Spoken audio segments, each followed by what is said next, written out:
ከ66 ዓመታት በኋላ ታሪክ የተሰራበት በበርካታ ግቦች የታጀበ ፍጹም ማራኪ ጨዋታ የተመለከትንበት ምናልባትም በአውሮፓ ሻምፒዮንስ ሊግ ታሪክ ከተመለከትናቸው ምርጥ ጨዋታዎች አንደኛው መርሃ ግብር ምሽት 4 ሰዓት ላይ በፓሪስ ሳን ጀርመንና በባየር ሙኒክ መካከል ተደረገ።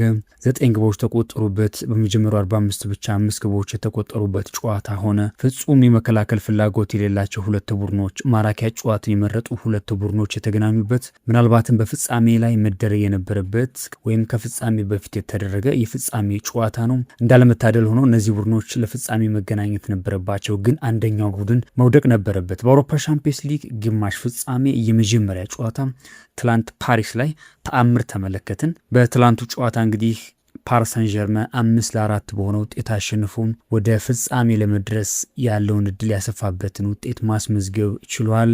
ፓርክ ደስ ፕሪንስ ላይ በተደረገው ጨዋታ በጣም በርካታ የፓሪስ ሳን ጀርመን ደጋፊዎች ስቴዲየም ገብተው ቡድናቸውን አበረታተዋል። የስቴዲየሙ ድባብ ፍጹም የተለየ ነበረ።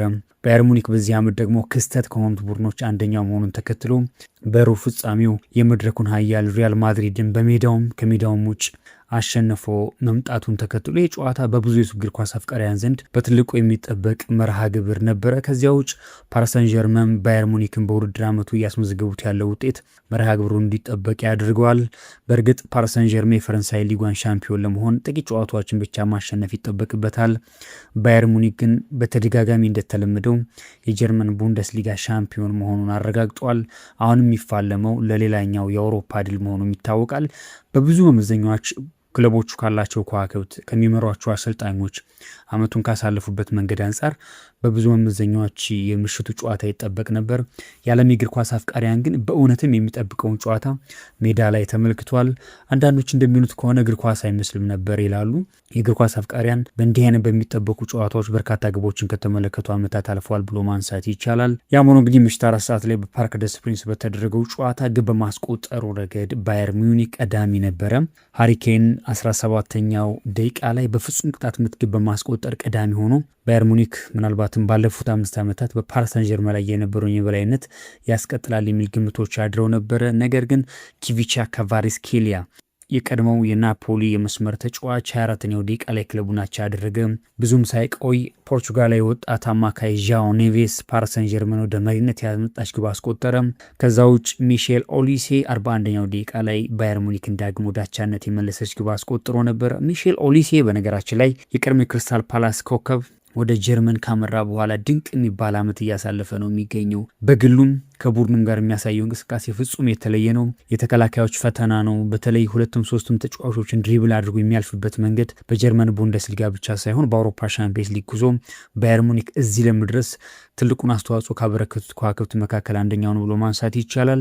ኡስማን ደምቤሌ በፍጹም ቅጣት ምት ወይም የመጀመሪያው አጋማሽ ሊጠናቀቅ በባከነ ሰዓት ፓሪስ ሳን ጀርመን ወደ መሪነት ያመጣች ግብ አስቆጥሮ የመጀመሪያው 45 ደቂቃ ፍጹም ረፍት አልባ በነበረ የጨዋታ እንቅስቃሴ ፍጹም ማጥቃት ላይ በተመሰረተ የማጥቃት እንቅስቃሴ ፓሪስ ሳን ጀርመን 3-2 እየመራ የመጀመሪያውን 45 ደቂቃ አጠናቆ ወደ መልበሻ ክፍል አምርቶ ነበር። ከረፍት መልስ 56ኛው ደቂቃ ላይ ኪቪቻ ካቫራትስኬሊያ ለራሱ ሁለተኛውን ለቡድኑ ደግሞ 4ኛውን ግብ አስቆጠረ። በ2 ደቂቃ ልዩነት ደግሞ የባሎን ዶር አሸናፊ ኡስማን ደምቤሌ የቡድኑን 5ኛ የራሱ ሁለተኛ ግብ ከመረብ አስቆጠረ ማለት ነው። ኪቪቻ ካቫራትስኬሊያ እና ኡስማን ደምቤሌ ድንቅ ሆኖ ባመሹበት ጨዋታ ፓሪስ ሳን ጀርመን እንግዲህ 5-2 እየመራ ነበር። ይህንን የግብ ልዩነት ለማጥበብ ባየር ሙኒክ ፍጹም ወደ ጨዋታ ተመልሶ ማምሸት ነበረበት። ከዚያ በኋላ ተከላካዩ ዳዮት ኦፓሚካኖ ጨዋታው ወደ 5-3 ቀየረው። ብዙም ሳይቆይ የቀድሞ የሊቨርፑል አጥቂ ሉዊስ ዲያዝ 4ኛዋን ግብ ለባየር ሙኒክ አስቆጥሮ ጨዋታው ወደ 5-4 ተቀየረና በዚህ መልኩ ተጠናቀቀ። እንግዲህ 70 ደቂቃ ሳይሆን ነው በነገራችን ላይ ትላንት 9 ግቦች የተቆጠሩት። የመጨረሻዎቹ 20 ደቂቃዎች ግን ግብ የተቆጠረባቸው አልነበሩም። በ70 ደቂቃ ውስጥ 9 ግቦች የተቆጠሩበት የአውሮፓ ሻምፒዮንስ ሊግ ግማሽ ፍጻሜ የመጀመሪያ ጨዋታ ፍጹም ላስጨራሽ ለተመልካች አዝናኝ የነበረ ኳስ ነው ብሎ ማንሳት ይቻላል። በነገራችን ላይ በአውሮፓ ሻምፒዮንስ ሊግ ታሪክ ከ66 ዓመታት በኋላ ነው ግማሽ ፍጻሜ ላይ 9 ግቦች የተቆጠሩት። 1959-60 የውድድር ዓመት ያኔ አይንትራ ፍራንክፈርት ሬንጀርስ 6-3 ካሸነፈ በኋላ በአውሮፓ ሻምፒዮንስ ሊግ ግማሽ ፍጻሜ 9 ግቦች ተቆጥሮ አያውቅም። ከዚያ ጊዜ በኋላ ወይም ደግሞ ከ6 አስርት ዓመታት በኋላ ፓሪስ ሳን ጀርመን ባየር ሙኒክ የተገናኙበት የግማሽ ፍጻሜ ጨዋታ 9 ግቦች ተቆጥረውበታል። እሱ ብቻም አይደለም በአውሮፓ ሻምፒዮንስ ሊግ ታሪክ ሁለቱም ቡድኖች 4 ከዚያ በላይ ግቡ ሲያስቆጥሩ ይሄ በታሪክ ለመጀመሪያ ጊዜ ሆኖ ተመዝግቧል። በግማሽ ፍጻሜ እንዳልኳቸው አይንትራ ፍራንክፈርት ያኔ ሬንጀርስን 6-3 ሲያሸንፍ አይንትራ ፍራንክፈርት ነበር 6 ግቦችን ያስቆጠረው። ሁለቱም ቡድኖች 4 ከዚያ በላይ በአውሮፓ ሻምፒዮንስ ሊግ በግማሽ ፍጻሜ ሲያስቆጥሩ ግን ይሄኛው በታሪክ ለመጀመሪያ ጊዜ ሆኖ ተመዝግቧል ማለት ነው። በጣም አዝናኝ የነበረ ጨዋታ ነው። ስዊድናዊ ዳኛ ሳንድሮ ቻረር ይባላሉ። ጨዋታውን ለመዳኘት እስከሚያቅታቸው ድረስ እረፍት አልባ ላስጨራስ ጨዋታ ነበረ። በነገራችን ላይ ፓሪስ ሰን ዠርመን የሚጀምረው 45 ከመጠናቀቁ በፊት ያስቆጠራት ፍጹም ቅጣት ምት አወዛጋቢ ነበረች። ካናዳዊ ተከላካይ ኳስ በእጁ መንካቱን ተከትሎ ነው ፓሪስ ሰን ዠርመን ፍጹም ቅጣት ምት ያገኘው። እንደዛም ሆኖ ግን እረፍት አልባ የነበረውና አስቸጋሪውን ጨዋታ ሳንድሮ ቻርተር በሚገባ መርተውታል ብሎ ማንሳት ይቻላል ማለት ነው። በሁለቱም ቡድኖች በኩል ልዩነት ፈጣሪ ከዋክብት አሉ። በተለይ የፊት መስመሩ ላይ ለምሳሌ ባየር ሙኒክን ከተመለከተ እንደ ሃሪ ኬን፣ ሚሼል ኦሊሴ፣ ሉዊስ ዲያዝ አይነት በጣም ፈጣን የሚባሉ ያገኟቸው ዕድሎች በሚገባ የሚጠቀሙ አጥቂዎች ያሏቸው ስብስብ ነው። ከነዚህ ውስጥ ግን ሚሼል ኦሊሴን ነጥሎ ማንሳት ያስፈልጋል። ይሄ ተጫዋች በግሉ ጥሩ የሚባል ዓመት እያሳለፈ ነው የሚገኘው። ከ40 ቀን በኋላ በሚጀምረው የሜክሲኮ ካናዳና አሜሪካ ዓለም ዋንጫ ላይ ፈረንሳይ አሉኝ ከምትላቸው የፊት መስመር ከዋክብት አንደኛው ነው። በግሉም ከቡድኑም ጋር ጥሩ የሚባል ጊዜ እያሳለፈ ይገኛል።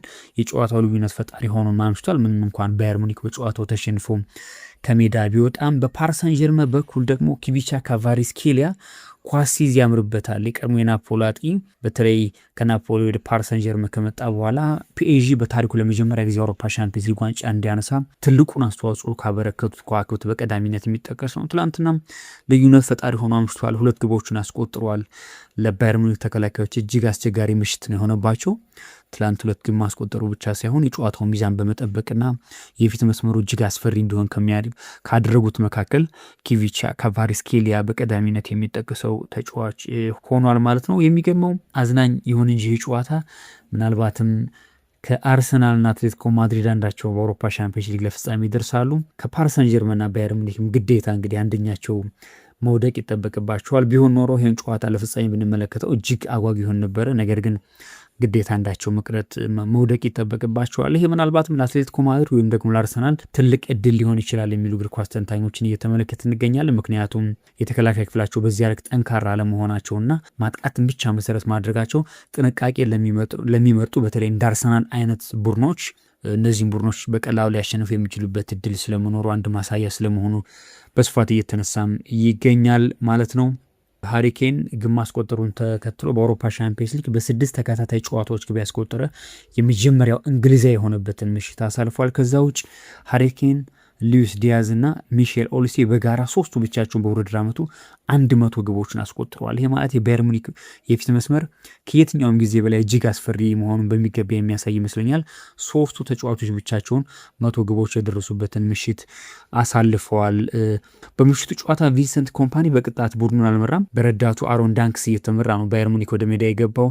ቪንሰንት ኮምፓኒ እጅግ አስፈሪ እጅግ አስቸጋሪ ቡድን በአጭር ጊዜው ሰርቶ አሳይቷል። በአውሮፓ ሻምፒዮንስ ሊግም ባየር ሙኒክን ከ5 ዓመታት ቆይታ በኋላ የመድረኩ ንጉስ ለማድረግ እንግዲህ የመልሱ ጨዋታ የሚጠብቅ ይሆናል ማለት ነው። ይህ ጨዋታ እንግዲህ ቀጣይ ሳምንት በመልሱ አሊያንዝ አሬና ላይ የሚደረገው ጨዋታ ከሆኑ የበርካቶችን ቀልብ እንዲስብ ምክንያት ሆኗል። 9 ግቦች ተቆጥሮበታል። የመልሱ ጨዋታ ደግሞ ግዴታ ባየር ሙኒክ የማለፊያን ጨዋታ ማሸነፍ ይጠበቅበታል። ይሄ ደግሞ ሙኒክ ለማሸነፍ በሚያደርገው ጥረት ውስጥ ፓሪስ ሰን ዠርመን ውጤቱን ለማስጠበቅ የተለየ መርሃ ግብር ልንመለከት እንችላለን ማለት ነው። ከጨዋታው መጠናቀቅ በኋላ ሉዊስ ኤንሪኬ አስተያየታቸውን ሰጥተው ነበር። ፓሪስ ሰን ዠርመን አሰልጣኝ በአሰልጣኝነት ህይወት የከመራኋቸው ጨዋታዎች ሁሉ ምርጡ ይሄ ነው ብለዋል። ሁሉም ሰው የተዝናናበት ጨዋታ ነበር ብለዋል። አሰልጣኙ እንዳልኳችሁ ሁለተኛው አጋማሽ ላይ ጨዋታውን ወደ 5-2 አመጥቶት ነበረ። ነገር ግን ባየር ሙኒኮች 2 ግብ አስቆጥረው የጨዋታውን ውጤት ማጥበብ ችለዋል። እሳቸው ግን በአሰልጣኝነት ህይወት የከመሯቸው ጨዋታዎች ሁሉ ድንቅ ነበር ብለዋል። ቪንሰንት ኮምፓኒ ከጨዋታው በኋላ በሰጠው ሀሳብ በአውሮፓ መድረክ 5 ግቦችን አስተናግዶ ተስፋ ሊኖር አይችልም። ነገር ግን የመልሱ ጨዋታ የተለየ ነገር ለማድረግ ከወዲሁ ዝግጅቶቻችን እንጀምራለን። ምርጥ ጨዋታ ነበር ብለዋል። የፓሪስ ሰን ጀርመን ተከላካይና አምበል ማርኪኒዮስ ጀርመን ላይ ተመሳሳይ ነገር ጠብቆ ብለዋል። ምክንያቱም ባየር ሙኒክ እዛ ጨዋታ ላይ በፍጹም ይከላከላል ተብሎ አይጠበቅም። የቀድሞው የአርሰናል ኮከብ ቴሪ ዳኒ ኦነሪና የወቅቱ የሲቢኤስ ተንታኝ ጨዋታው ከተናቀ በኋላ በሰጠው ሀሳብ ባለፉት 2 እና 3 ዓመታት እግር ኳስ አሰልቺ ይመስል ነበረ። ነገር ግን እንዲህ አይነቱ እግር ኳስ ጨዋታዎችን መመልከታችን ትልቅ ፖይታን የሚሰጥ ነው። ሁለት ትልልቅ ክላስ ያላቸው ቡድኖች ክላስ ካላቸው ተጫዋቾቻቸው ጋር ልዩ ነገር አስመልክተውናል። በሁለቱም በኩል የነበረው የማጥቃት ፍላጎት እጅግ የሚገርም ነበረ። ይሄ ደግሞ የእግር ኳስ አፍቃሪን ዳግም ልብ አንጠልጣይ ነገር እንዲመለከት እድል ሰጥቷል የሚል ሀሳቡን አጋርቷል ማለት ነው። እንዳልኳችሁ በዘመናዊ እግር ኳስ ብዙ ጊዜ በታክቲክ የታሰረ ነው፣ ጥንቃቄ የተሞላበት ነው። ለዚህ ደግሞ እንደ አርሰናል እንደ አትሌቲኮ ማድሪድ አይነት ቡድኖችን መመልከት በቂ ይመስለኛል። በዚህ ወሳኝ ጨዋታ ግን ሁለቱም ቡድኖች በተጫዋቾቻቸው ጥራትም በቡድኖችም የጨዋታ መንገድ እንዲህ አይነት ጨዋታ ማስመልከት መቻላቸው ምናልባትም በአውሮፓ ሻምፒዮንስ ሊግ ምርጡን ጨዋታ እንድንመለከት እድል ሰጥተውናል ብሎ ማንሳት ይቻላል። ዛሬ ምሽት 4 ሰዓት ላይ በተመሳሳይ አትሌቲኮ ማድሪድ ከአርሰናል በአውሮፓ ሻምፒዮንስ ሊግ ግማሽ ፍጻሜ የመጀመሪያ ጨዋታ የሚፋለሙ ይሆናል ማለት ነው። ምርጡን ጨዋታ ያስመለከተን የፓርክ ደስ ፕሪንሱ ፍልሚያ በዚህ መልኩ ተጠናቋል። የመልሱ ጨዋታ ግን ከየትኛውም ጊዜ በላይ እጅግ አጓጊ ይሆናል ተብሎ ይጠበቃል። እናንተም ሀሳቦቻችሁን ስለ ጨዋታ ያላችሁ ምልካታ አጋሩን። እኛም ከጉዳዩ ጋር የተገናኙ ነገሮችን ወደ እናንተ ማድረሳችን እንቀጥላለን። ማረፊያ ዩቲዩብ ቻናልን ሰብስክራይብ ማድረጋችሁን እንዳትረሱ።